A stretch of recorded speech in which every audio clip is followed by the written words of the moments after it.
आइए कमर सीधी करें, दोनों हाथ गोदी में रखें, आंखें बंद, ध्यान मुद्रा। एक बार एक साथ एक स्वर में गायत्री महामंत्र हमारे साथ।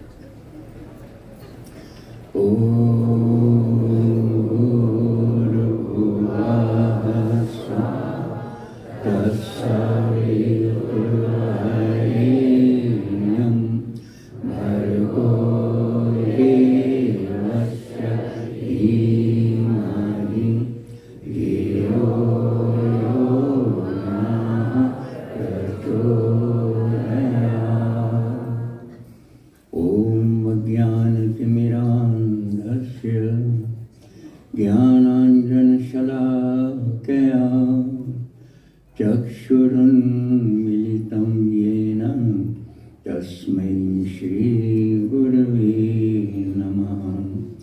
या देवी सर्वभूतेषु मातृरूपेण संस्थिता नमस्तस्यै नमस्तस्यै नमस्तस्यै नमो नमः। परम पूज्य गुरुदेव ब्रह्मदेवी माता जी के दिव्य संरक्षण में यहाँ पर बैठे हुए हमारे आत्मीय परिजनों, हमारी भारतीय संस्कृति कितनी महान है, कितनी विशाल है, कितने लोग इसके बारे में जानते हैं। और अगर जानते हैं तो क्या उनके आदर्शों को, उसके गुणों को अपने जीवन में उतार पाते हैं? जानना एक चीज होती है, लेकिन जानने के बाद उसके गुणों को, उसके आदर्शों को जीवन में उतारना दूसरी चीज होती है। जानते तो हम ये भी हैं कि सच बोलना चाहिए, ईमानदार होना चाहिए, प्रामाणिक होना चाहिए, लेकिन ये जानकारी किस काम की जो हमारे आचरण में नहीं उतरती। ज्ञान वही सार्थक होता है जो हमारे आचरण में उतर जाता है, जो हमारे व्यवहार में उतर जाता है। बात तो ईमानदारी की करते हैं, लेकिन साथ बेईमानी का देते हैं। हमारी संस्कृति इतनी विशाल है कि उसमें देवता बनाने की सामर्थ्य है, वो गुणों से भरी पड़ी है। उसके अंदर दया है, क्षमा है, करुणा है, उदारता है, आत्मीयता है, ममता है, सारे गुण भरे पड़े हैं। और यही हमारी संस्कृति के गुणों को जब व्यक्ति अपने आचरण में उतार लेता है तब उसका व्यक्तित्व ऊंचा उठ जाता है। व्यक्ति की कीमत गुणों से होती है, नियमों से होती है, आदर्शों से होती है। व्यक्ति कितना बड़ा है, कितना अमीर है, इसका कोई मतलब नहीं। मतलब सिर्फ एक ही चीज का है कि वो कितने नियमों का पालन करता है, कितने गुण उसके अंदर हैं, कितने संस्कार उसके अंदर हैं। और इसीलिए हमारी संस्कृति को कहा गया है सा प्रथमा संस्कृति विश्व बारह, एकमात्र ऐसी संस्कृति जिसको विश्व का प्रत्येक व्यक्ति वर्ण कर सकता है, जीवन के अंदर धारण कर सकता है, चाहे वो कहीं का भी रहने वाला हो। क्या विशेषता है, किसके ऊपर आधारित है? ये दो चीजों के ऊपर आधारित है जो सशक्त आधार कहे जाते हैं। जब आधार सशक्त होगा तो फिर उस पर चढ़ने वाला, उस पर निर्वाह करने वाला व्यक्ति कभी गिर नहीं सकता। ये दो सशक्त आधार हैं, जिसमें एक का नाम है सद्ज्ञान। तो यही सद्ज्ञान था जिसके सहारे हम अध्यात्म के क्षेत्र में जगत गुरु बने थे। और दूसरी चीज जिसको हम कहते हैं वो होता है सत्कर्म। ये सत्ज्ञान और सत्कर्म रूपी दो पंख हैं जिनके सहारे पक्षी आसमान में कितनी ही ऊंचाई तक उड़ सकता है। लेकिन अगर पक्षी का एक पंख काट दिया जाए तो पक्षी जिंदा तो रह लेगा लेकिन उड़ नहीं सकता। आज ठीक यही हुआ, हमारा एक पंख काट दिया गया। किस चीज का? सत्कर्म का। हम जिंदा तो हैं लेकिन उतनी ऊंचाइयों पर नहीं पहुंच पाए जितनी ऊंचाइयों पर कभी थे, क्योंकि कथनी और करनी में अंतर आ गया। और यही दो आधार हैं जिसमें एक का नाम है गायत्री और एक का नाम है यज्ञ। गायत्री क्या है? गायत्री सद्ज्ञान की उपासना है। सद्ज्ञान कितनी श्रेणी में आपके अंदर उतर जाता है वो गायत्री के ऊपर निर्भर करता है। आपकी उपासना ज्ञान की कितनी है। और इसीलिए कहते हैं साईं इस संसार में सार चीज है दोए, ज्ञानी काटे ज्ञान से और मूर्ख काटे रोए। ज्ञानी तो ज्ञान के सहारे सारी जिंदगी काटता है और मूर्ख जो है वो रो रो कर काटता है।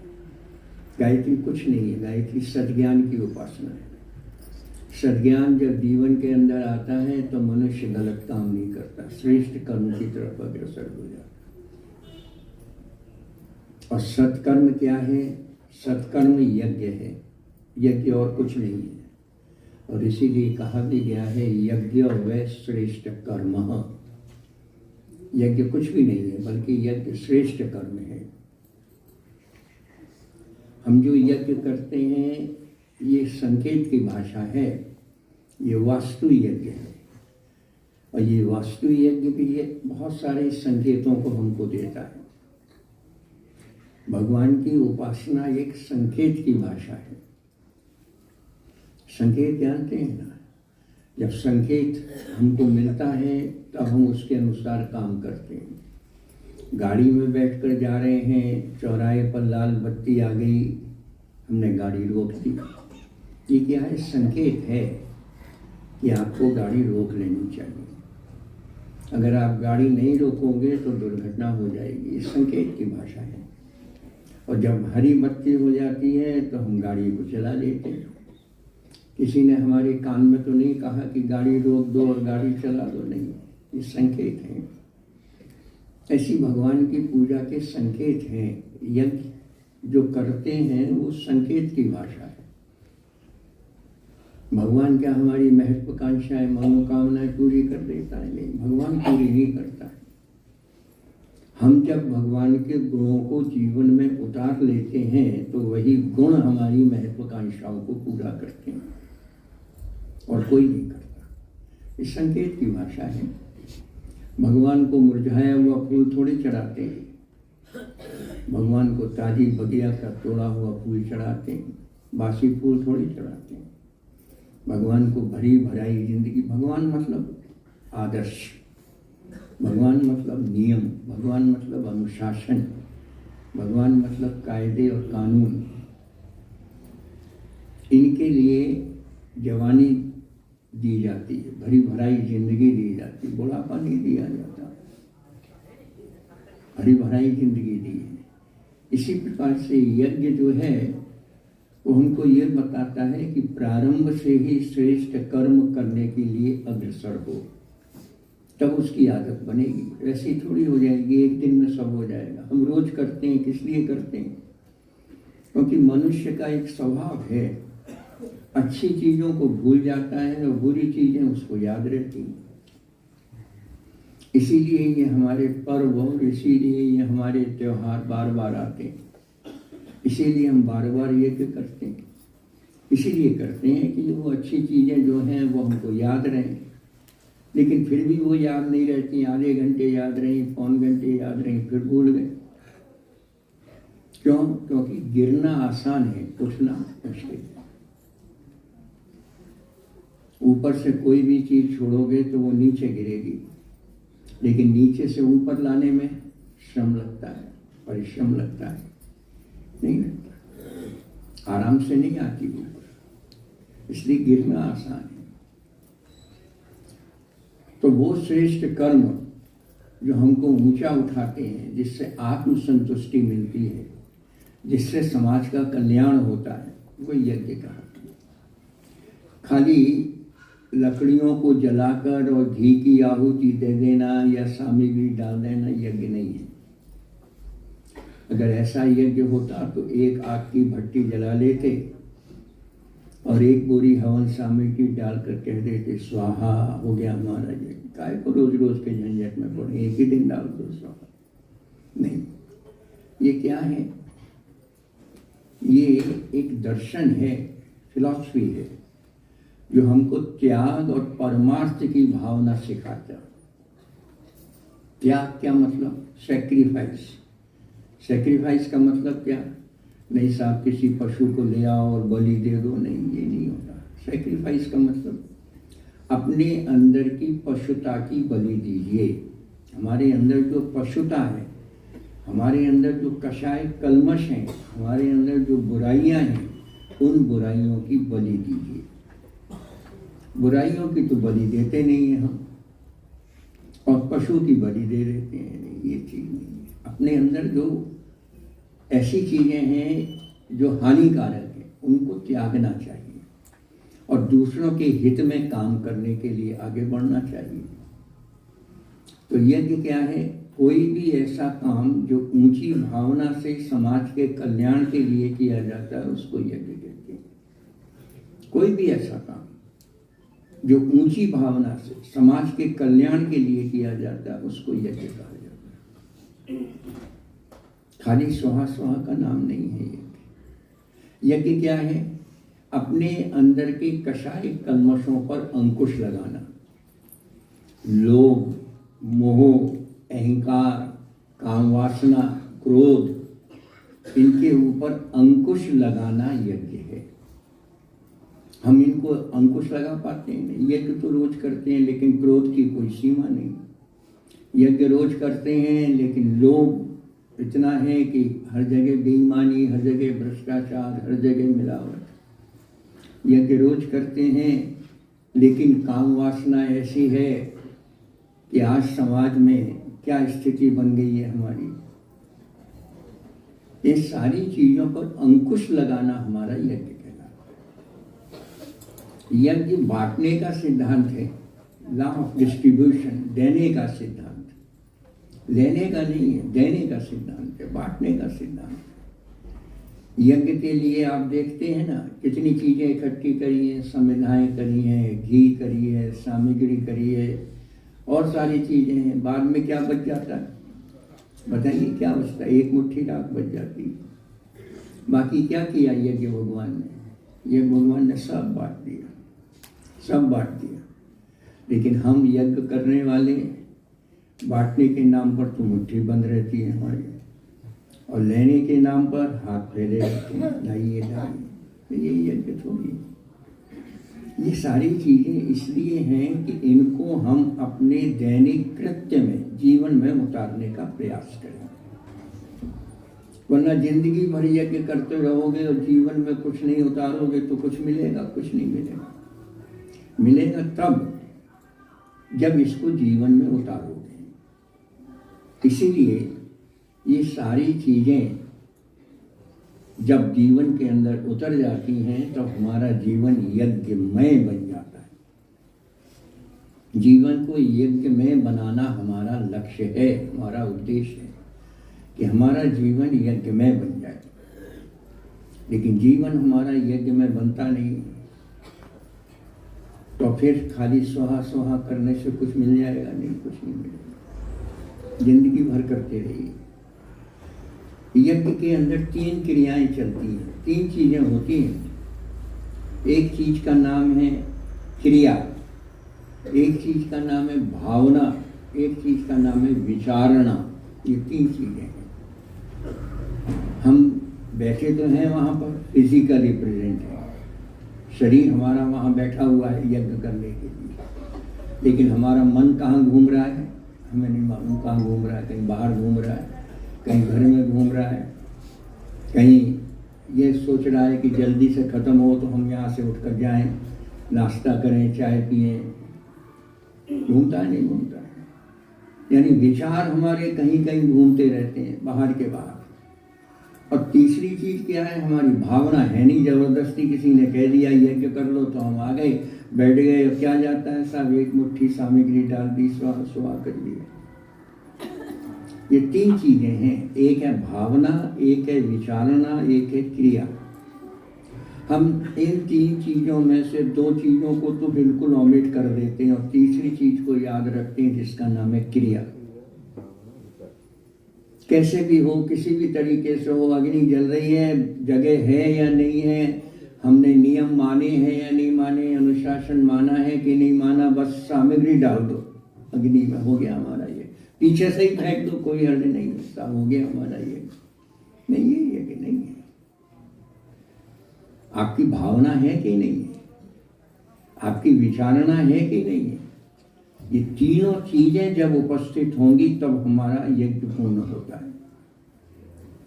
भगवान के पास ना तो फल पहुंचते हैं, ना डॉलर पहुंचते हैं, ना रुपया पहुंचता है, ना कपड़े पहुंचते हैं, ना पैसा पहुंचता है। भगवान के पास क्या पहुंचता है? भगवान के पास आपकी भावना पहुंचती है। बस आप किस भावना से कर रहे हो। अगर भावना आपकी अच्छी होगी तो भगवान स्वीकार कर लेगा, और अगर भावना नहीं है तो आप कितना भी कर लीजिए, कोई कुछ लाभ मिलेगा, कुछ लाभ नहीं मिलेगा। इसलिए कहते हैं ना, जाकी रही भावना जैसी, तिन मूरत प्रभु देखनी तैसी। ये भावना प्रमुख चीज है। With what intention you are doing this यज्ञ, आपकी भावना क्या है, किस भावना से ये कार्य कर रहे हैं। और तीन चीजें और हैं। कौन सी तीन चीजें हैं?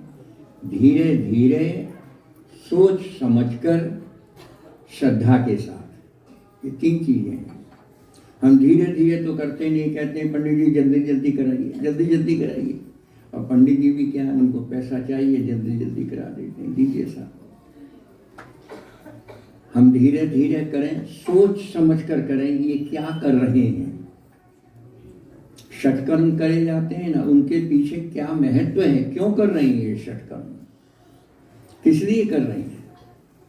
देव पूजन कर रहे हैं, ये क्यों कर रहे हैं, किस लिए कर रहे हैं, इसको समझकर करना चाहिए। अगर नहीं समझे, जबरदस्ती कर लिया तो फिर कोई फायदा कुछ नहीं मिलने वाला। और पूरी श्रद्धा के साथ, अगर श्रद्धा नहीं है तो कुछ भी नहीं है, और श्रद्धा है तो सब कुछ है। तो तीन चीजें वो और तीन चीजें ये दोनों मिलती हैं, तब तीन चीजों का देव पूजन पूरा होता है। क्या होती हैं तीन चीजें? देव पूजन, संगतिकरण और दान। ये तीन चीजें होती हैं। अब बताइए, देवताओं का पूजन क्यों करते हैं?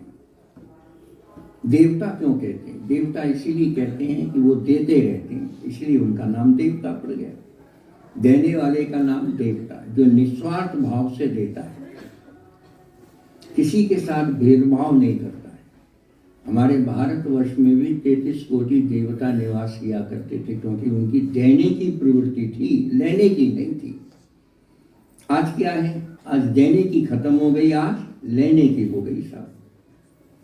पहले घर में कोई मेहमान आता था, पूछिए जरा बुजुर्गों से जो आपके हैं, तो हम कितने खुश होते थे, बड़े अच्छे अच्छे व्यंजन बनाते थे घर में और खूब आराम से बात करते थे। और आज घर में कोई मेहमान आता है तो घर में बातचीत शुरू हो जाती है, जरा इससे पूछना तो भाई ये जाएगा तो यहाँ से। क्या हो गई हमारी परिस्थिति? देने की स्थिति खत्म हो गई। पहले सम्मान देते थे, आज वो खत्म हो गया। देवता कहते हैं जो निस्वार्थ भाव से देता है, जिसके अंदर कोई भी सेल्फिशनेस नहीं है, कोई स्वार्थ नहीं है। दिखा दें आपको देवता। चलिए, एक देवता है जिसका नाम है सूर्य देवता, जानते हैं ना? क्या देता है? गर्मी देता है, प्रकाश देता है, ऊर्जा देता है, शक्ति देता है, क्या क्या चीजें देता है। किसी के साथ भेदभाव करता है? नहीं साहब, गरीब की झोंपड़ी में नहीं निकलेंगे, और मुसलमान के नहीं निकलेंगे, ईसाइयों के नहीं निकलेंगे। भेदभाव करता है? किसी के साथ भेदभाव नहीं।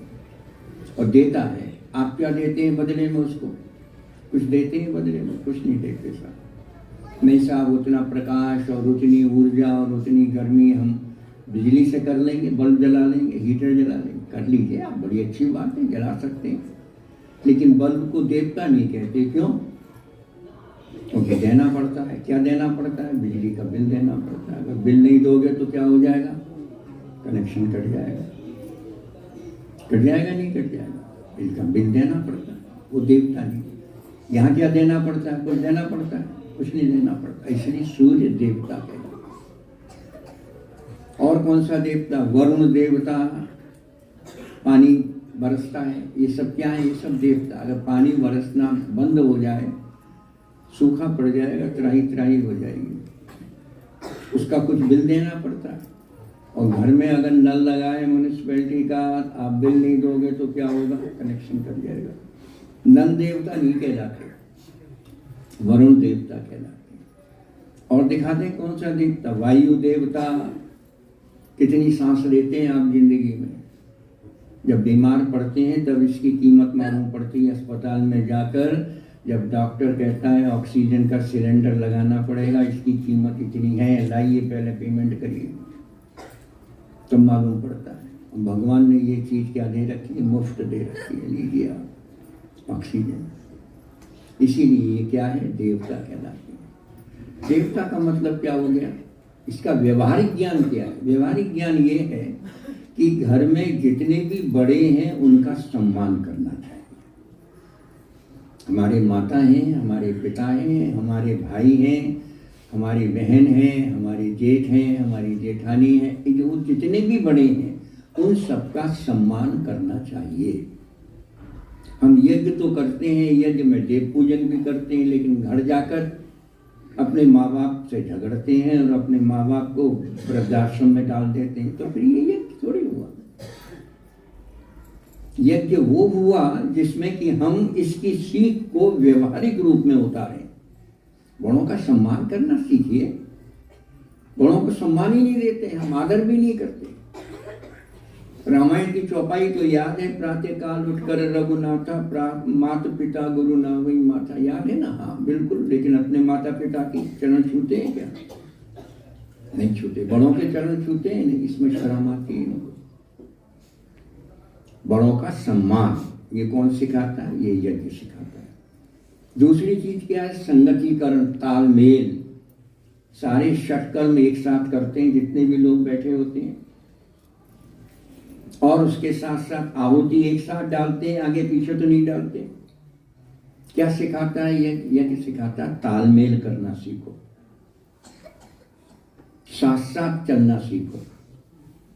लेकिन घर में साथ साथ नहीं चलते। भाई भाई झगड़ते हैं, दौरानी जेठानी झगड़ती हैं, सास बहू झगड़ती हैं, और ननद भावत झगड़ती हैं। झगड़ा झगड़ा झगड़ा, हर जगह झगड़ा है। तालमेल नहीं बैठाते, यज्ञ रोज करते हैं। तो बताइए, यज्ञ की सीख को उतारा हमने जीवन में। यज्ञ की सीख को अगर व्यवहारिक बना लिया जाए तो इस धरती पर स्वर्ग आ जाएगा। वैसे थोड़ी आ जाएगा, कहने से थोड़ी आ जाएगा। व्यवहारिक बनाइए इसको, साथ साथ चलिए, कदम से कदम मिलाकर चलिए। कितनी शक्ति है मालूम है संगतिकरण में? जब एक साथ चलते हैं ना, तो मिलिट्री के जवान लेफ्ट राइट कैसा लगता है? कदम। और जैसी वो पुल आता है तो उनका कमांडर कहता है कदम ताल तोड़ दीजिए। क्यों भाई? तोड़ क्यों दें? आप ऐसी चलिए टहलते हुए। क्यों? क्योंकि अगर आप भी लेफ्ट राइट करते हुए चलेंगे तो ये पुल भी वाइब्रेट करेगा, पुल भी कंपन में आ जाएगा, और पुल कंपन में आएगा तो पुल टूट जाएगा। इतनी बड़ी शक्ति, हाँ इतनी बड़ी शक्ति। आपने देखा नहीं, जब पत्थर होता है ना कोई, और पत्थर हिलता नहीं है, बहुत भारी पत्थर है, हिलता नहीं, मजदूर लगे हुए 5-5, 6-6, नहीं हिलता पत्थर, तो उनका जो लीडर होता है वो क्या कहता है? रुको, मेरे कहने पर जोर लगाना, जब मैं कहूं तब जोर लगाना। तो वो क्या कहता है? जोर लगाकर हैशा। जैसी हैशा कहता है वैसी सब जोर लगाते हैं। जोर लगाते हैं तो क्या होता है? पत्थर हिल जाता है। ये सब क्या है? तालमेल, एक साथ, एकता में शक्ति है कि नहीं? एकता में शक्ति, ये सब एकता में शक्ति है। लेकिन हमारी एकता गई कहाँ है? नहीं साहब, हमारी एकता नहीं। कबीरदास कहते थे, एक ने कही दूजे ने मानी, कहे कबीर दोनों ही ज्ञानी। और हम कहते हैं नहीं, मैं जो कह रहा हूं वो मानना चाहिए। दूसरा कहता है नहीं, मैं जो कह रहा हूं वो मानना चाहिए। होना क्या चाहिए? जो सही है उसको मान दीजिए। काहे को बहस करते हो? किस लिए बहस करते हो? नहीं साहब मैं बड़ा हूं। अरे बड़ा वो है जो सही को अपनाता है जीवन के अंदर, वो बड़ा है। और तीसरी चीज क्या होती है? तीसरी चीज इसके अंदर होती है दान। यदि भगवान ने सारी चीजें दे दी, कुछ रखा अपने पास? जरा बताइए, एक चीज नहीं रखी अपने पास। सामग्री डाली, उसकी भाप बना दी, उसका राख बना दी, संविधाएं डाली, उसकी राख बना दी, घी डाला, उसको पूरा का पूरा बाष्पीभूत कर दिया।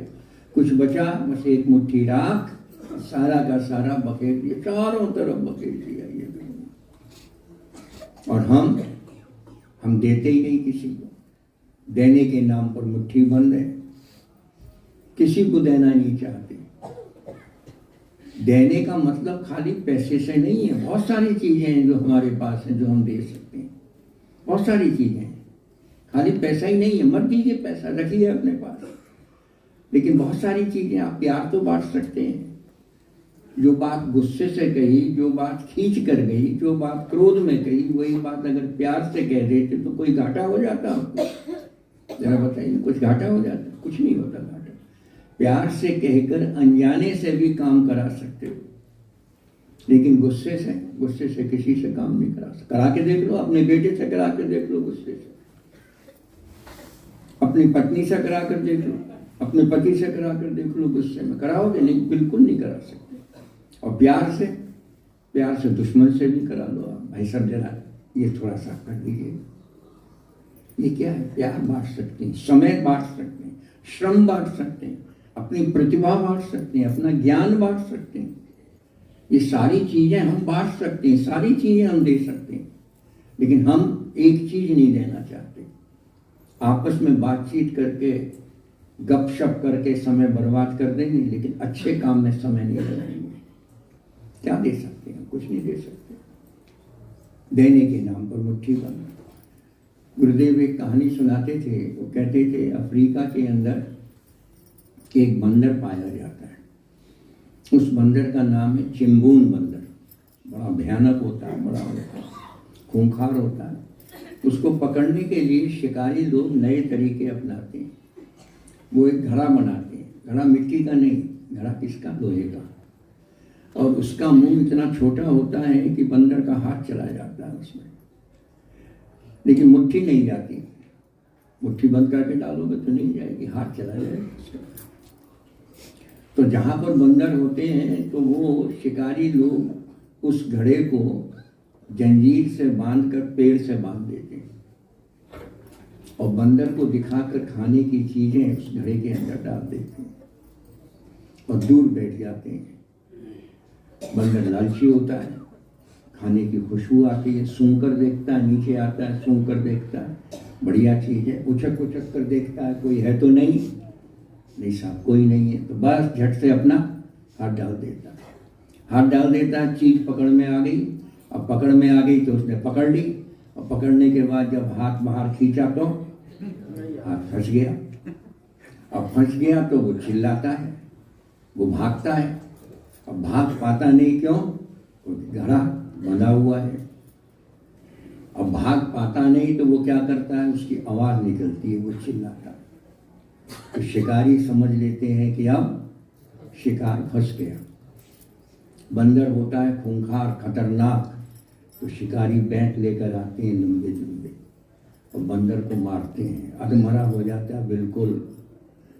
तब वो घड़े को खोलते हैं तो वो देखते हैं कि बंदर मरने को है, लेकिन मुट्ठी उसकी बंद की बंद। ऐसे कौन? हम मरने को हैं, लेकिन मुट्ठी हमारी बंद की बंद। हम कहीं नहीं देंगे, अच्छे काम के लिए कुछ नहीं दे पाएंगे, एक चीज नहीं लगाएंगे अच्छे काम के लिए, और अच्छे काम रह जाते हैं पैसों के अभाव में। इसलिए यज्ञ का मतलब दान है। दान का मतलब जो छोटे बच्चे घर में कमा नहीं सकते, तो क्या उनको जीने का अधिकार नहीं है? बड़ों को सम्मान, छोटों को प्यार। छोटों को प्यार, बड़ों को सम्मान, और साथ वाले के साथ तालमेल, ये व्यवहारिक चीज है जो हमको यज्ञ सिखाता है। यज्ञ तो हमने कर लिया, न बड़ों को सम्मान करना सीखा, न छोटों को प्यार देना सीखा, और न साथ वाले से तालमेल बनाना सीखा। तो बताइए यज्ञ का कोई लाभ हुआ? कोई लाभ नहीं। हम में से हर व्यक्ति ले सकता है यज्ञ का लाभ। कहते हैं कि अगर मनुष्य सीखना चाहे तो ये सारी क्रियाएं उसको सिखा सकती हैं, और अगर सीखना ना चाहे तब, अगर भगवान भी आकर सिखाएंगे तब भी नहीं सीखोगे, तब भी नहीं सीखोगे। अब गुरुदेव ने सारी चीजें व्यवहारिक रूप में हमको सिखाई हैं। उनका जीवन यज्ञ में जीवन था।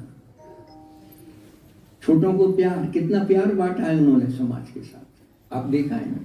किसी के साथ उन्होंने झगड़ा नहीं, किसी के साथ तालमेल, किसी संस्था है हर एक के साथ तालमेल बनाकर चले। व्यवहारिक रूप में सारी चीजें सिखाई हैं।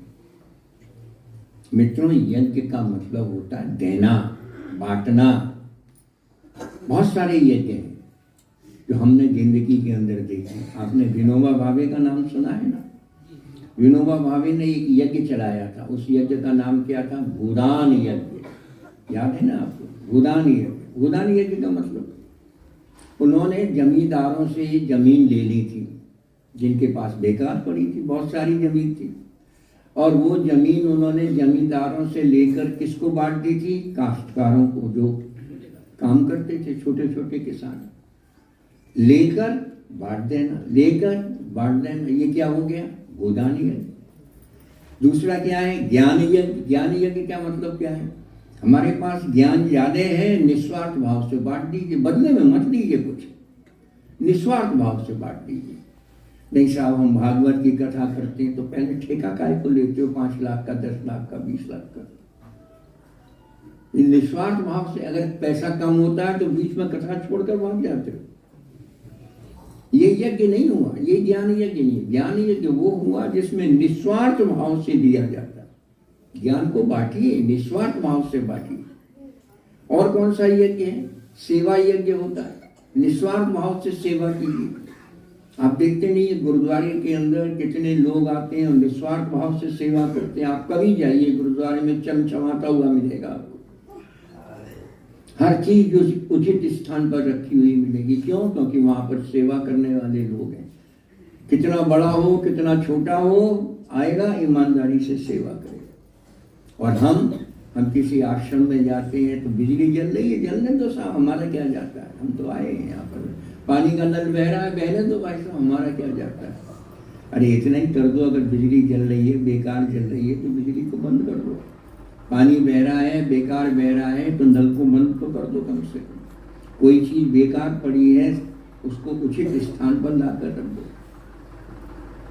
पुस्तकालय की सेवा कर सकते हैं, जो किताब पढ़ने के लिए हमने निकाली, जहाँ से निकाली वहाँ पर रखें। ये नहीं कि निकाल कर पढ़ लिया, मन करा तो पेज फाड़ कर ले गए, मन करा तो अंडरलाइन कर दी, पेन से किताब को खराब कर दिया। आपके तो काम आ गई लेकिन दूसरों के काम आई नहीं, बेकार हो गई वो किताब, आपने पेज फाड़ लिया। हमने कई लोगों को देखा है किताबों से पेज फाड़ते हुए, अखबारों के विज्ञापनों को फाड़ते हुए, जेब में रखते हुए। ये क्या है? ये पुस्तकालय की और वाचनालय की जो सेवा हमको देते हैं उनका दुरुपयोग है।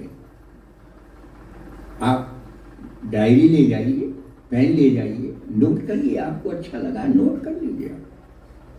आप राष्ट्र की सेवा करिए। कैसे करें साहब? नेता बनकर करें? नहीं, नेता लोगों से सेवा थोड़ी होती है। राष्ट्र की सेवा आप सब कर सकते हैं, बहनें भी कर सकती हैं, भाई भी कर सकते हैं। कैसे? आप जो भी काम कर रहे हैं ईमानदारी से करिए, पूरी प्रामाणिकता के साथ करिए। आप देखिए सेवा होती है कि नहीं राष्ट्र की। आप पढ़ाते हैं, ईमानदारी से पढ़ाइए। व्यापार करते हैं, बगैर मिलावट के ईमानदारी से करिए आप व्यापार। आप कहीं भी किसी भी कार्यालय में काम करते हैं, पूरी प्रामाणिकता के साथ करिए। नहीं साहब, हम सुना रहे हैं तो हम बेईमानी करेंगे, हम मिलावट करेंगे। नहीं भाई साहब, ईमानदारी से करिए आप, सबसे बड़ी चीज है। लेकिन हम ऊपर से तो ईमानदार दिखना चाहते हैं और अंदर से बेईमानी का साथ देते हैं। तो ये कहां से यज्ञ हो गया हमारा? और हमारा यज्ञ प्राण यज्ञ होता है। प्राण यज्ञ क्या हो गया? कोई दुर्घटना में ग्रस्त हो गया तो उसको अस्पताल पहुंचाइए, ये आपका कर्तव्य है नागरिक होने के नाते। उसके प्राणों की रक्षा कीजिए। नहीं भाई साहब, हमारा क्या है, हो गया होगा एक्सीडेंट, मर गया, मर जाएगा कोई, कितने मरते हैं भाई साहब, ये भी मर जाएगा तो क्या होगा? नहीं भाई साहब, उसकी जिंदगी बचा दीजिए, अस्पताल ले जाइए, उसके प्राणों की रक्षा कीजिए। क्या हो गया? प्राण यज्ञ हो गया। आपने एक व्यक्ति के जीवन को बचा लिया। नेत्रदान यज्ञ कीजिए आप, सबसे बड़ी चीज है। हम तो मर जाएंगे, मरने के बाद शरीर के साथ साथ आंखें भी जल जाएंगी, कुछ फायदा होगा आपको? अगर मरने से पहले इन आंखों को दान दे जाओ तो क्या होगा? किसी ऐसे व्यक्ति के जीवन में उजाला हो जाएगा जो जिंदगी में देख नहीं पाता बेचारा। कितना बड़ा यज्ञ कर लिया आपने। ये नेत्रदान यज्ञ है हमारा। ये सारे यज्ञ कहलाते हैं। खाली स्वाहा स्वाहा का नाम यज्ञ नहीं है, देने का नाम यज्ञ है। पृथ्वी और स्वर्ग के बीच में आदान और प्रदान, हम देते हैं तब मिलता है। बोते हो तब फसल मिलती है, बगैर बोए मिलेगा कुछ नहीं मिलेगा। और इसीलिए परम पूज्य गुरुदेव एक चीज कहते थे, बो और काटो, बो और काटो। सीधा साधा सिद्धांत है, जो बोगे वही काटोगे। ईमानदारी बोगे ईमानदारी काटोगे, बेईमानी बोगे बेईमानी काटोगे। भगवान कुछ नहीं देता किसी को, आप जो बोगे वही आपको मिलेगा।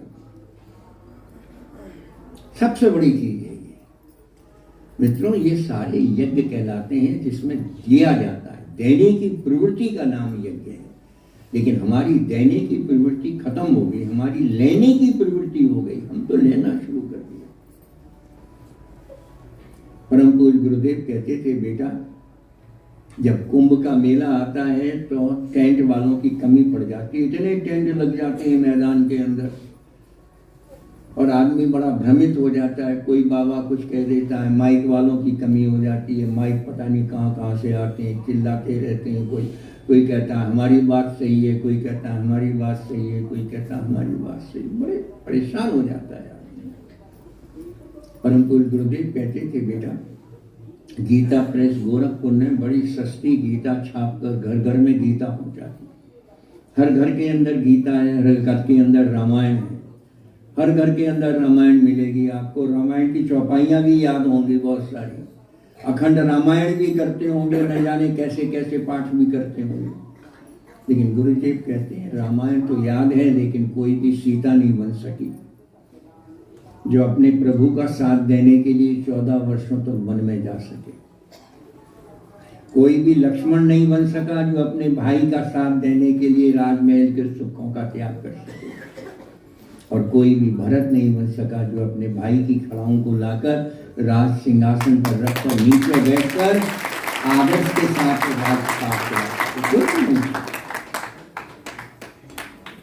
परम पूज्य गुरुदेव कहते हैं, गीता प्रेस गोरखपुर की गीता घर घर में पहुंच गई। श्लोक सबको याद हैं, अच्छे अच्छे श्लोक भी सुनाते हैं, गीता के उपदेश भी देते हैं। लेकिन कोई भी अर्जुन नहीं बन सका जो अपने प्रभु से कह सके करिष्ये वचनम तब, मैं करूंगा तभी तो लाभ मिलेगा, मैं करूंगा नहीं तब लाभ कहां से मिलेगा मुझे। कुंभ के मेले में हर साधु, हर संत, हर महात्मा अपनी अपनी बात कहता है। आदमी बड़ा भ्रमित हो जाता है। एक टेंट में जाता है वो कुछ सुनता है, दूसरे में जाता है वो कुछ सुनता है, तीसरे में जाता है वो सोचता है किसकी बात मानूं, मैं इसकी बात मानूं कि इसकी बात मानूं कि इसकी बात मानूं। बड़ा भ्रमित हो जाता है। गुरुदेव कहते हैं ऐसे में तुम सिर्फ एक की बात मानो, वेद की बात मानो। वेद क्या कहता है? अग्नि मिले पुरोहितम होतारम रत्न धातम। कि अग्नि हमारा सबसे बड़ा पुरोहित है, उसको देखो और उसको देखकर अपने आप को बदलने का प्रयास करो। अग्नि के संपर्क में रोज आते हैं, घर की अग्नि के संपर्क में आते हैं, मोमबत्ती के संपर्क में आते हैं, माचिस की अग्नि के आते हैं, यज्ञ की अग्नि के संपर्क में आते हैं, रोज आते हैं। अब जरा बताइए अग्नि की लौ किधर जाती है? ऊपर जाती है कि नीचे जाती है? नीचे तो नहीं जाती ना, ऊपर जाती है। ऊपर का मतलब क्या है? ऊपर का मतलब है उत्कृष्टता। गुणों से प्यार करो, आदर्शों से प्यार करो, नियमों से प्यार करो, अनुशासन से प्यार करो, लेकिन हम ऊंचा उठना नहीं चाहते, हम तो नीचे गिरना चाहते हैं। अग्नि कभी नीचे नहीं गिरती, हमेशा ऊपर जाती है। नहीं भाई साहब, आपके ऊपर दबाव डाल देंगे हम, डाल दीजिए दबाव, 2 संविधाएं और रख दीजिए भारी भारी। अब उससे प्रार्थना कीजिए हाथ जोड़कर, अब तो नीचे चली जाओ। जाएगी नीचे? उत्साह के साथ और तेजी से ऊपर की तरफ जाएगी, नीचे जाएगी नहीं। और हम जरा से दबाव में अपना रास्ता छोड़ देते हैं। यहाँ से संकल्प लेके जाते हैं, गुरुजी हम आपका काम करेंगे, गुरुजी हम रोज 2 घंटे समय निकालेंगे। हम थैला भी लेकर जाते हैं यहाँ से, घर में जाते हैं, जब दबाव पड़ता है परिवार वालों का तो कहते हैं ये रखा गुरुजी आपका थैला, हमसे काम नहीं होता। दबाव अच्छा काम है तो दबाव के आगे झुकना नहीं है। अग्नि झुकती है? नहीं झुकती है। आप एक पुस्तक पढ़िएगा, गुरुदेव ने लिखी है, बार बार पढ़िएगा, हमारी वसीयत और विरासत। गुरुदेव लिखते हैं, जब मेरे गुरु ने मुझको 24 लाख के 24 महापुरुषण करने का आदेश दिया और मैं पहले दिन उसको करने के लिए आगे बढ़ा, तो घर वालों की तरफ से मुझ पर दबाव पड़ा। घर वाले बोले अभी उम्र ही क्या है तेरी, इतना कठिन काम कर रहा है, बगैर नमक के भोजन करेगा, वो भी जौ की रोटी खाएगा, वो भी छाछ के साथ खाएगा, क्या कर रहा है तू, बंद कर इसे। और अगर तू नहीं मानेगा तो हम भी तेरे साथ करेंगे, और फिर भी अगर तू नहीं माना तो हम आमरण अनशन कर देंगे तेरे साथ। गुरुदेव लिखते हैं उस किताब में, मैं घबरा गया, मैं क्या करूं, मैं अपने गुरु के आदेश को मानूं, समय की मांग को जीवन के अंदर उतारूं, या परिवार वालों के दबाव के आगे झुक जाऊं। मैं बहुत घबरा गया। मैंने चिंतन किया और मैंने ये सोचा कि परिवार वालों का दबाव आज है, कल ढीला पड़ जाएगा, लेकिन समय की मांग जो है उसको पूरा करना ये मेरा कर्तव्य है। गुरु के आदेश का पालन करना ये मेरा कर्तव्य है। और मैं निरंतर बढ़ता रहा आगे। घर वालों का दबाव कम पड़ गया और मैंने धीरे धीरे करके अपने 24 लाख के 24 महापुरुष चरण पूरे विधि और विधान के साथ पूरे कर लिए। दबाव के आगे नहीं झुकना। अगर सही रास्ता है तो चरे बैठी चलते रहो, लक्ष्य को प्राप्त कर लोगे। कौन सिखाता? अग्नि सिखाती। दूसरी चीज, चलो दबाव के आगे नहीं झुकते तो लालच के आगे झुक जाओगे। झुक जाते हैं ना बहुत से लोग लालच के आगे। लालच क्या साहब, चुपड़ी खिलाएंगे आपको, अब 1 चमचा घी और डाल दो अग्नि में और उससे हाथ जोड़कर प्रार्थना करो अब तो नीचे चली जाओ, हम तुमको चुपड़ी खिला रहे हैं। क्या होगा? अग्नि और तेजी से ऊपर की तरफ जाएगी। कहीं नहीं, आप चाहे कितनी चुपड़ी खिलाओ, चाहे कितना ही लालच दो मुझको, मैं अपने रास्ते को नहीं छोड़ूंगा। और एक हम यज्ञ कराने वाले, कराने के लिए जाते हैं, मंच पर बैठते हैं, सब कुछ समाप्त हो जाता है तो यजमान कहते हैं पंडित जी ये आपका है। आपका है मतलब मेरा है, मेरा है मतलब झट से उठाया जेब में रख लिया, कोई रसीद नहीं। कहाँ चले गए हमारा सिद्धांत, कहाँ चला गया हमारा नियम? हम लालच के आगे अपने आदर्शों से डिग गए। जो सिद्धांत था उन सिद्धांतों को छोड़ दिया हमने। कैसी विचित्र बात है। अग्नि एक ही चीज कहती है, ना तो दबाव के आगे झुको और ना लालच के आगे झुको, किसी भी चीज के आगे ना झुको। अगर रास्ता सही है तो चलते रहो, लक्ष्य की प्राप्ति करोगे। ये अग्नि का पहला गुण है। अग्नि का दूसरा गुण क्या है? अग्नि का दूसरा गुण है कि अग्नि मरते दम तक अपना गुण नहीं छोड़ती। अपना गुण नहीं छोड़ती मतलब उसके अंदर गर्मी रहती है, उसके अंदर चमक रहती है, उसके अंदर ऊर्जा रहती है। आपसे कहें कि ये चिंगारी खत्म होने वाली है, अपनी हथेली पर रख लीजिए आप कहेंगे वैसा पागल हो गए, हमारी हथेली जल जाएगी, निशान पड़ जाएंगे इस पर। नहीं, खत्म होने वाली है, बिल्कुल खत्म हो जाएगी, हथेली पर गिरेगी और खत्म हो जाएगी। नहीं भाई साहब, निशान तो छोड़ जाएगी, अपना मैं क्या करूं। इसका मतलब क्या है? इसका मतलब एक ही चीज है कि शानदार आदमी वो है जो जीवन के आखिरी समय तक काम करता है। शानदार आदमी वो है जो जीवन के आखिरी समय तक काम करता है। और हम कौन? सरकार ने कर दिया रिटायर्ड, हमारे पास 8 घंटे बचे। अरे भाई 8 घंटे में 4 घंटे तो समाज के लिए लगाओ। नहीं साहब, हम घर में ही पड़े रहेंगे, और घर में पड़े रहकर बहुत काम कर लिया हमने, तो साहब हम बस घर में ही आराम करेंगे। जितना समाज से लिया है उतना वापस तो करके जाओ। अगर वापस नहीं करोगे तो ऋणी होकर मरोगे, और ऋण चुकाने के लिए फिर से दुनिया में आना पड़ेगा। परम पूज्य गुरुदेव एक कहानी सुनाया करते थे। कहते थे, बेटा एक बार एक व्यक्ति मेरे पास आया, और मेरे पास आकर वो बड़ा खुश नजर आया। कहने लगा, गुरुजी मैं बड़ा खुश हूँ। तो गुरुजी बोले, बेटा बता क्या बात है, क्यों खुश है इतना? कहने लगा, गुरुजी मेरी बेटी की शादी हो गई है।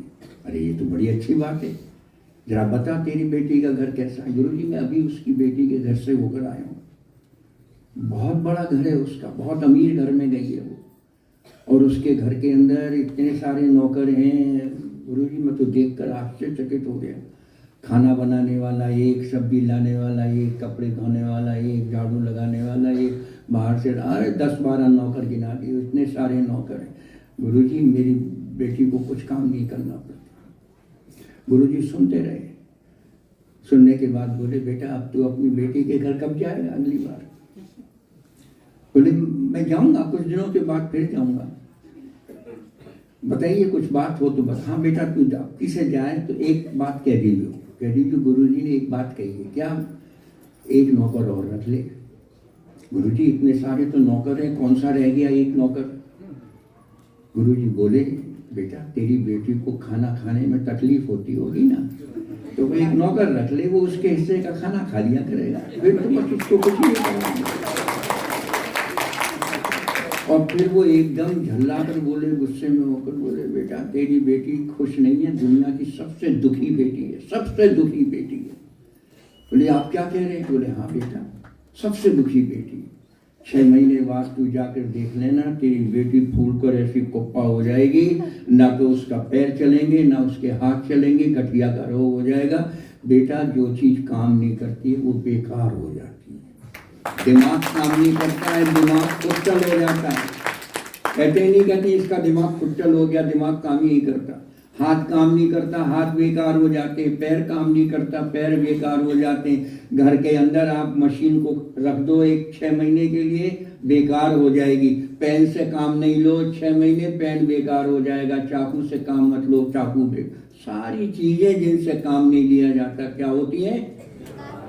जो शानदार है वो जीवन के आखिरी समय तक काम करता है।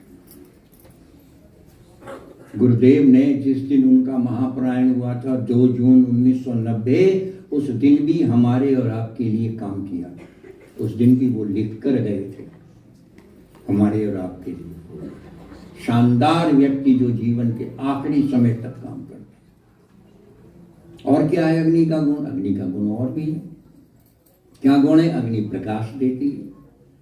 तो क्या हम भी प्रकाश देने लगे, हम भी जगमगाने लगे? नहीं। प्रकाश का मतलब अध्यात्म में डिवाइन लाइट होता है। डिवाइन लाइट क्या? डिवाइन लाइट का मतलब आत्मज्ञान। जीवन का लक्ष्य एक ही है, आत्मज्ञान, डिवाइन लाइट। मैं हूं कौन, मैं कहां से आया हूं, मेरे जीवन का उद्देश्य क्या है, व्हाट फॉर, किस लिए आया हूं? क्या खाना पीना मौज मस्ती करना, बच्चे पैदा करना, बस यही? ये काम तो पशु भी करते हैं, ये काम तो पक्षी भी करते हैं। तो मुझ में और पशुओं में अंतर क्या हुआ? मेरे जीवन का लक्ष्य है अपने आप को पहचानो। मैं शरीर नहीं हूं, मैं आत्मा हूं। अयम आत्मा। मंदिर में जाते हैं ना, शीशे लगे हुए हैं ना 5-6, क्या लिखा हुआ उनके नीचे? शक्ल देखने के लिए नहीं, बाल बनाने के लिए नहीं, नीचे लिखिए अपने आप को पहचानो, देखो मैं कौन हूं। अयम आत्मा लिखा हुआ है, मैं आत्मा हूं, शरीर नहीं हूं। सच्चिदानंदो हम तत्वामसि सोहम शिवोहम, ये सारी चीजें लिखी हुई। पहचानो अपने आप को, मैं कौन हूं। जो शिव है वही मैं हूं, सो हम, जो आप हैं वही मैं हूं। शेर का बच्चा शेर होता है, भगवान का बच्चा भगवान होना चाहिए। हम आत्मा की शांति के लिए तो कुछ नहीं करते जीवन भर, शरीर के सुख के लिए सारी जिंदगी लगा देते हैं, सारा खर्चा जो कुछ भी कमाते हैं वो शरीर की खुशी के लिए करते हैं, लेकिन आत्मा की खुशी के लिए कुछ नहीं करते, और इसीलिए मरने के बाद आत्म शांति की प्रार्थना करते रहते हैं। कौन सा काम किया अपने जीवन में आत्म शांति के लिए? कुछ नहीं किया। मित्रों, जीवन का लक्ष्य एक ही है कि मैं शरीर नहीं हूं, अपने आप को पहचानो, और जब ज्ञान आ जाता है तब मनुष्य अच्छे और बुरे की पहचान कर लेता है, बुरे को छोड़ देता है, अच्छे को जीवन में उतार देता है। प्रकाश आता है, अच्छे और बुरे की पहचान होती है। अच्छी चीज पर पैर पड़ जाए तब भी कुछ नहीं होता, और बुरी चीज पर पैर पड़ जाता है तो पैर को धोना पड़ता है, साबुन से मलमल कर रगड़ना पड़ता है। अच्छे और बुरे की पहचान होती है, ये प्रकाश कराता है, ये जीवन का लक्ष्य है। और क्या है अग्नि का गुण? अग्नि का गुण और है, अग्नि के संपर्क में जो भी आता है अग्नि उसे अपने जैसा बना लेती है। अग्नि के संपर्क में घी आता है वो आग बन जाता है, सामग्री आती है वो आग बन जाती है, समिधा आती है वो आग बन जाती है, प्रसाद आता है वो आग बन जाती है। जो भी उसके संपर्क में आता है वो वैसा बना लेती है उसको। लेकिन दुर्भाग्य हमारा, हम रोज भगवान के संपर्क में आते हैं लेकिन भगवान का एक भी गुण हमारे अंदर नहीं आया। जरा बताइए कौन सा गुण है हमारे अंदर? यज्ञ के संपर्क में रोज आते हैं लेकिन यज्ञ का एक भी गुण हमारे अंदर नहीं आया, तो यज्ञ करने का लाभ कोई लाभ नहीं। अग्नि आत्मसात कर लेती है लेकिन हमें गुणों को आत्मसात करना नहीं आया।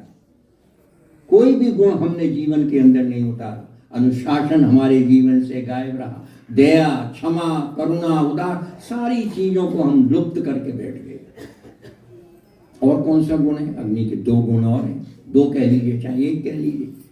अग्नि इकट्ठा करके नहीं रखती किसी चीज को, और हम रोज यज्ञ करते हैं, हर चीज इकट्ठी करके रखते हैं, हर चीज इकट्ठी करके रखते हैं। प्रसाद आता है तो एक तरफ हाथ बढ़ा देते हैं, प्रसाद देकर थैले में डाल, दूसरी तरफ से मिलता है वहां हाथ बढ़ा देते हैं, वो भी थैले में इकट्ठा करते हुए जाते हैं। बांटते हैं नहीं बांटते। अग्नि इकट्ठा नहीं करती, अग्नि वितरण करती रहती, जो भी उसके पास आता है उसको बांटती हुई चली जाती। ये क्या है? ये अग्नि का गुण है। अरे इन गुणों में से कोई गुण तो हमारे जीवन के अंदर आए। रोज यज्ञ करते हैं लेकिन उसका एक भी गुण हमारे जीवन के अंदर नहीं आता। मित्रों, बहुत प्रकार के यज्ञ होते हैं, अनेक प्रकार के यज्ञ होते हैं। एक चंडी यज्ञ होता है, एक रुद्र यज्ञ होता है, एक वाजपेयी यज्ञ होता है, एक इंद्र यज्ञ, जाने कितने तरह के यज्ञ होते हैं। और हम जैसे साधारण व्यक्ति को एक ही चीज लगती है, स्वाहा स्वाहा मतलब यज्ञ हो गया। ये क्या अंतर है? जरा बताइए, अंतर क्या है? अंतर एक ही है, मंत्र बदल जाता है। मंत्र बदलता है तो उसका परिणाम बदल जाता है। मंत्र क्या है? मंत्र यज्ञ की आत्मा है। इसीलिए मंत्र को पूरी लय के साथ, पूरी गति के साथ, पूरे स्वर के साथ बोला जाता है।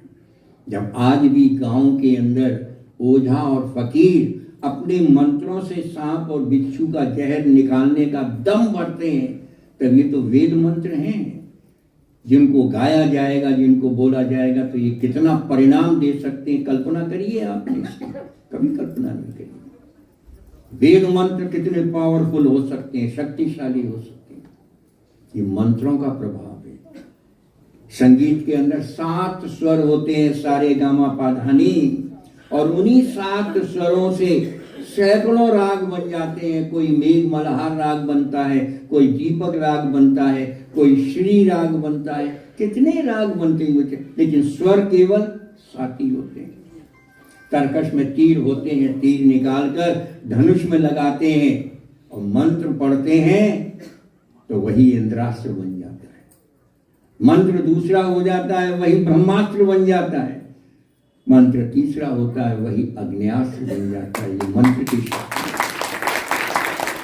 मंत्र क्या है? मंत्र यज्ञ की आत्मा है, और इसको पूरी भावना के साथ अगर गाया जाए, किया जाए, तो परिणाम दे सकता है। बहुत बड़ा ज्ञान है, बहुत बड़ा विज्ञान है यज्ञ का। खाली यही नहीं है छोटी मोटी चीजें। वातावरण का परिशोधन अगर कोई करता है तो वो यज्ञ करता है। हम और आप 24 घंटे समाज के अंदर वातावरण में गंदगी बखेरते हैं। नहीं भाई साहब, हम तो नहीं बखेरते, हम तो नहा कर आए हैं, बढ़िया साबुन लिया है और खूब कीमती साबुन लिया है, नहाते हैं, सेंट भी लगाते हैं। बात सही है आपकी। जरा बताइए कौन सी गैस छोड़ रहे हैं? कार्बन डाइऑक्साइड जहरीली है कि नहीं है? जितने जीव जंतु हैं ये प्रति सेकेंड न जाने हजारों टन जहरीली गैस वातावरण के अंदर बखेर रहे हैं। और मलमूत्र छिद्रों से गंदगी 24 घंटे, और पसीने की बदबू, न जाने कितने छिद्र हैं इसके अंदर, रोम हर एक से पसीने की बदबू, 24 घंटे गंदगी बखेरना। कौन शुद्ध करता है? यज्ञ शुद्ध करता है। कहीं मृत्यु होती है, शुद्ध कहाँ से होता है? यज्ञ से। कहीं हत्या होती है, शुद्ध कहाँ से होता है? यज्ञ। कोई भी संस्कार हमारा बगैर यज्ञ के पूरा होता है? बगैर यज्ञ के कोई भी संस्कार। और यहाँ तक कि अंत्येष्टि संस्कार, वो भी हमारा यज्ञ है। और अंत्येष्टि के बाद मरणोत्तर संस्कार, घर में शुद्धि होती है, वो भी यज्ञ से होती है। गृह प्रवेश वो भी यज्ञ से होता है। वास्तु पूजन वो भी यज्ञ से होता है। और उसी अग्नि के सामने 7 फेरे लेकर विवाह संस्कार किया जाता है। इस हमारे ऋषियों ने यज्ञ को वैसे ही इतनी महत्ता प्रदान नहीं करी है। यज्ञ हमारे ऋषियों के द्वारा सारी विश्व वसुधा को ऐसी लाभकारी देन है जो मनुष्य के लिए सर्वाधिक लाभकारी है और पर्यावरण संरक्षण में उपयोगी है। पर्यावरण का संरक्षण अगर कोई चीज कर सकती है तो वो यज्ञ है।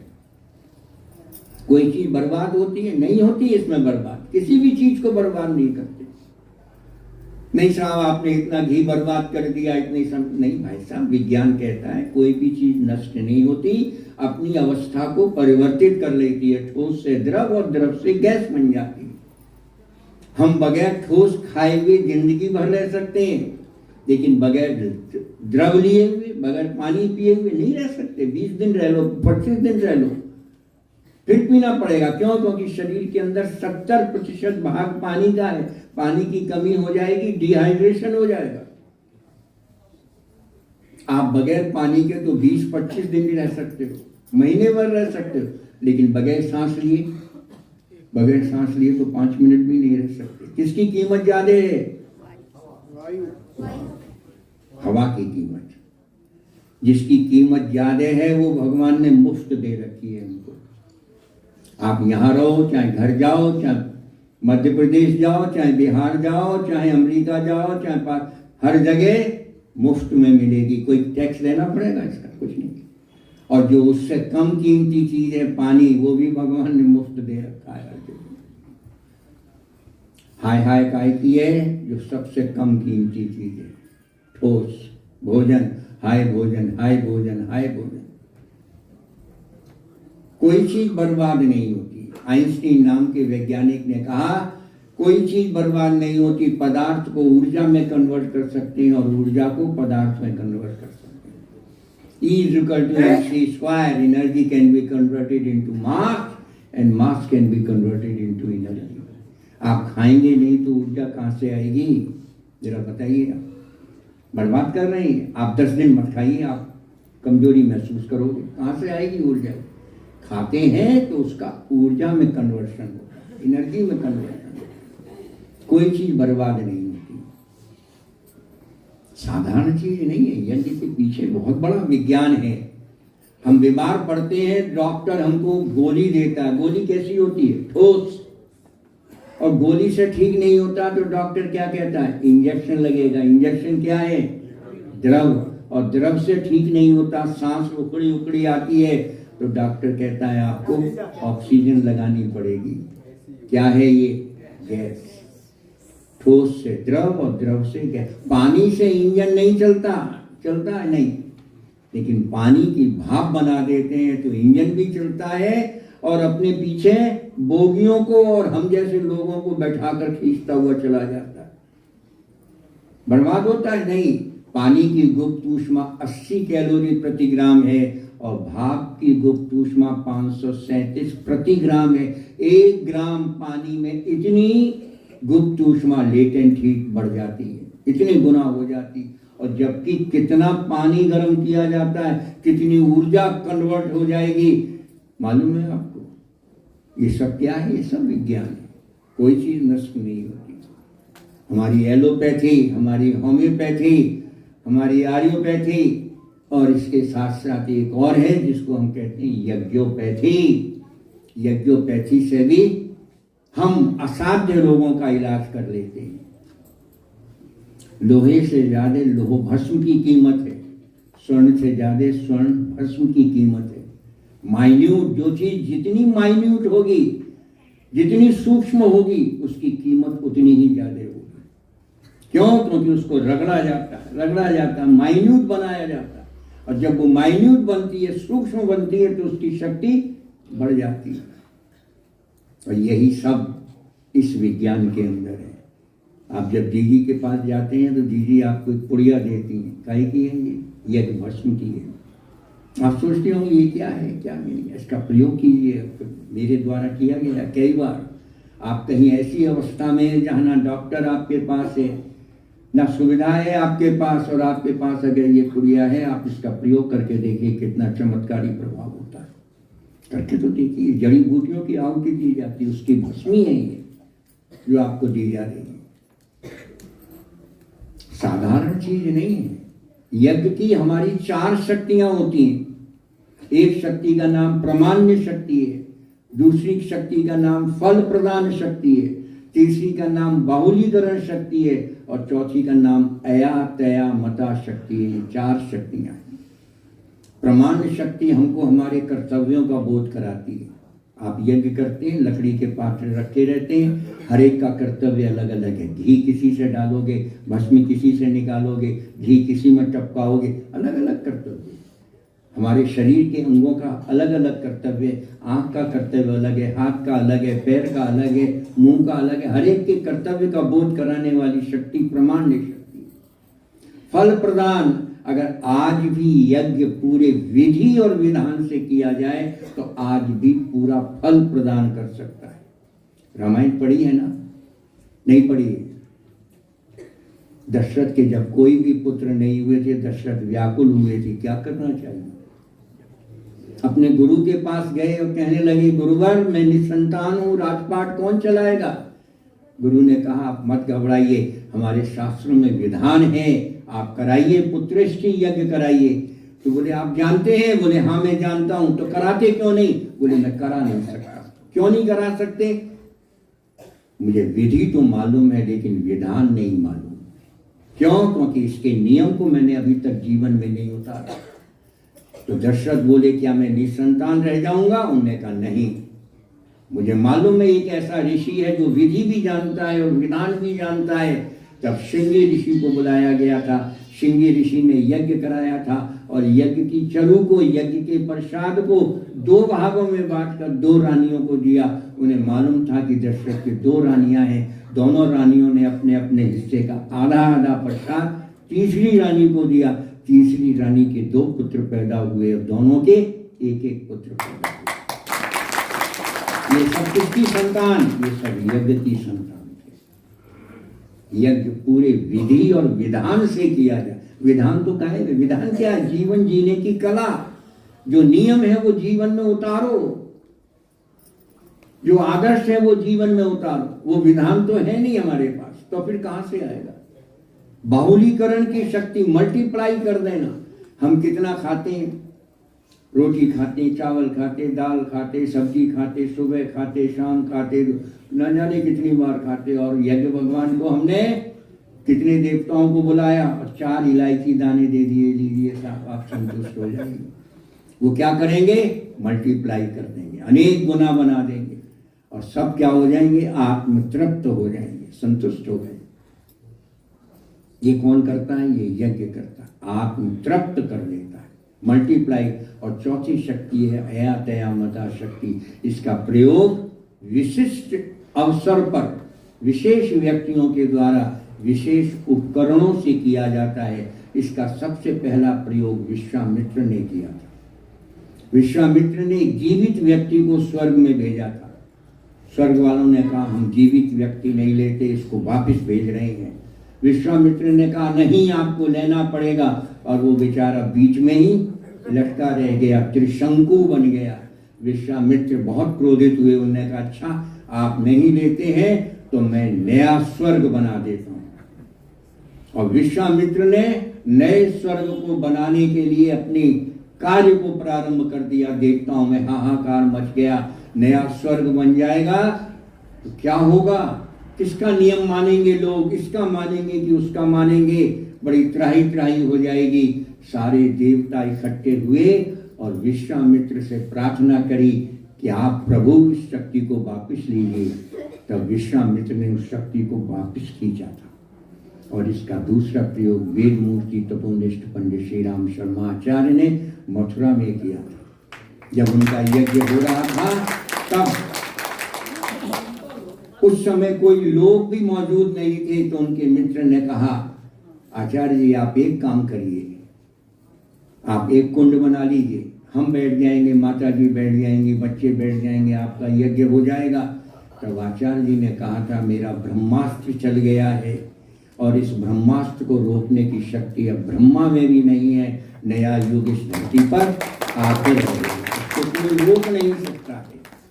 और जिन्होंने 1958 का वो यज्ञ देखा मथुरा के अंदर, आश्चर्यचकित हो गए, कहाँ से आए ये व्यक्ति, जमीन फोड़कर निकल कर आए थे व्यक्ति। कितने व्यक्ति, लाखों की संख्या में, लाखों की संख्या में व्यक्ति वहां पर उपस्थित थे। मित्रों, कोई साधारण यज्ञ नहीं है, यज्ञ की बहुत बड़ी शक्तियां होती हैं, यज्ञ का बहुत बड़ा विज्ञान है। अगर आपका बहुत जानने का मन है तो यज्ञ का ज्ञान विज्ञान एक वांग में है, उसको लेकर जाइए, सारा ज्ञान और विज्ञान आपको उसमें मिल जाएगा कि किस तरीके से क्या चीज है, कौन से मंत्र का क्या प्रभाव होता है, किस तरीके से। और इसी तरीके से मित्रों यज्ञों की कई प्रकार होते हैं। एक होता है महायज्ञ जो बहुत बड़ा होता है, अनेक कुंडों के साथ किया जाता है। एक होता है दैनिक यज्ञ जो हम रोज करते हैं एक कुंड के माध्यम से। और एक होता है अग्निहोत्र जो सुबह सूर्य उदय के समय और शाम को सूर्यास्त के समय, बस यही दो समय निश्चित होते हैं। 2 आहुतियां सुबह, 2 आहुतियां शाम को दी जाती हैं। ये अग्निहोत्र कहलाता है। गाय के गोबर का कंडा, उसमें गाय के दूध से बना हुआ शुद्ध घी और बगैर पॉलिश का चावल, इसके साथ आहुतियां दी जाती हैं, बाकी कुछ नहीं होता। ठीक सूर्योदय के समय और सूर्यास्त के समय इसका इतना प्रभाव होता है। वैज्ञानिकों ने दुनिया भर के इसको अनेक प्रयोगों के अंदर सिद्ध किया है कि इससे तनाव मनुष्य का खत्म होता है। इसके अंदर से ऐसे वाइब्रेशंस पैदा होते हैं कि घर के अंदर से इंसेक्ट्स भागना शुरू कर देते हैं। चूहे हैं, कीड़े हैं, मकोड़े हैं, कॉकरोच हैं, घर से भागना शुरू कर देते हैं और मनुष्य के अंदर रचनात्मकता, सकारात्मकता प्रवेश करती है। और इससे छोटा यज्ञ जो हम रोज कर सकते हैं उसका नाम है बलि वैश्य यज्ञ। हमारी पुरानी माताएं करती थी। पहले चूल्हे में रोटी बनती थी, एक रोटी बनाकर उसमें थोड़ा सा मीठा गुड़ या शक्कर और 1 चम्मच घी डालकर वो चूल्हे में अग्नि को जमाती थी। आज भी ये काम कर सकते हैं आप। छोटी रोटी बनाइए, नहीं साहब आज तो चूल्हा नहीं है, गैस है, गैस के छेद खराब नहीं, जहाँ चाहा है वहाँ रहा है। आपकी इच्छा होगी तो कर सकते हैं। आप एक जाली ले जाइए, यहाँ पर बलि वैश्य का उपकरण मिलता है, वो ले जाइए, जाली रख लीजिए गैस के ऊपर, उसमें छोटे छोटे अपनी रोटी बड़ी बनाते हैं, भगवान की रोटी बहुत छोटी बना देना, बहुत छोटी सी। एक सबसे छोटा सिक्का होता है ना, कितना होता है 1 रुपए का, अब तो वो भी छोटा कर दिया सरकार ने, बहुत छोटा। उतनी रोटी बना लेना, उसके 5 टुकड़े करना, 5 टुकड़े में थोड़ी सी चीनी और 1 बूंद घी डालकर 5 आहुति गायत्री मंत्र से पढ़कर अग्नि को जिमा देना। जब वो पूरी काली हो जाए चिमटे से उतर कर नीचे रख देना जाली को और 1 चम्मच जल चारों तरफ डाल देना। अब सारे भोजन को प्रसाद समझकर ग्रहण कीजिएगा, भोजन समझकर नहीं। यहाँ भी जो माता जी का भोजन भोजनालय में भोजन मिलता है वो प्रसाद समझकर खाइए, भोजन समझकर नहीं। प्रसाद ज्यादा नहीं खाया जाता, भोजन स्वाद स्वाद में ज्यादा भी खा लिया जाता है। वही वैश्य यज्ञ क्या होगा? घर का वातावरण बदलेगा, घर के अंदर से नकारात्मकता जाएगी और घर के अंदर श्रेष्ठ संस्कार प्रवेश करेंगे। अगर ऐसा कर सकेंगे तो क्या होगा? हमारे अंदर का देवत्व जागेगा। देवत्व जागेगा तो क्या होगा? धरती पर स्वर्ग का अवतरण होगा। मंजिल दिखाई दे रही है, मंजिल चलकर नहीं आती है, चलना हमको पड़ता है। अगला कदम बढ़ाइए, पिछला कदम उठाइए, मंजिल आपके नजदीक आती जाएगी। अपने अंदर देवत्व का उदय करके धरती पर स्वर्ग का अवतरण करने को तैयार होइए। इन्हीं शब्दों के साथ आज की बात को विराम देते हैं। ओम शांति। शांति पाठ। ओम द्यौ शांति अंतरिक्षं शांति पृथ्वी शांतिरापः शांतिरोषधयः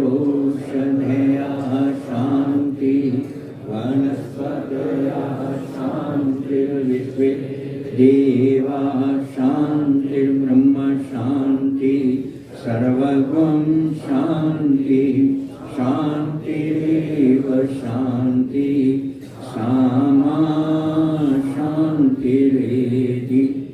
ओम शांति शांति शांति सर्वारिष्ट शांतिर्भवतु।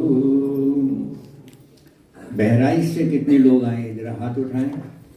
जितने लोग बहराइच से आए हैं भाई बहन, वो ऊपर हमारा कबीर हॉल है, एक मंजिल छोड़कर ऊपर, वहाँ 11 बजे आपकी गोष्ठी होगी। आप वहाँ पर चले जाएं।